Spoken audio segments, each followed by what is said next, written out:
hope that everyone understands that our role is to not do anything that would escalate this bloodshed, but what do we need to do to de-escalate? If you are opposed to, as you, Bernie, have eloquently talked about America's immoral interventions in Chile and Guatemala, you have to also be opposed to Putin's immoral intervention in Ukraine. It's impossible to expect that he's going to just readily give up with nothing. He's really awaiting something that would secure his legacy. And that legacy from the beginning was quite grand. It's the creation of a new Russian world with Putin at the helm of it. Nobody wants World War III.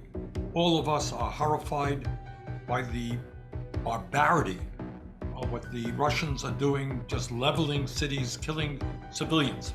Now is the moment to really look at our laws and look at all of the financial transactions and that allow oligarchs to actually rob their people and hide their stolen assets. Our challenge is to support the Ukrainians in this moment, but also make sure that this moment and their heroism doesn't get used to move the United States down a path that's ultimately going to be bad for progressive ideals in a lot of ways. This is an existential threat to democracy, what we're seeing in Ukraine, but we can't deal with it unless there are progressive solutions that are part of it.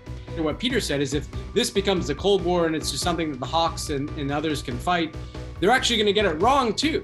Because ultimately, far more than any foreign policy, it would have been better if the last 30 years, we were transitioning to clean energy and we were fortifying our societies against kleptocracy. And we were building technology platforms that were regulated for public safety and health purposes.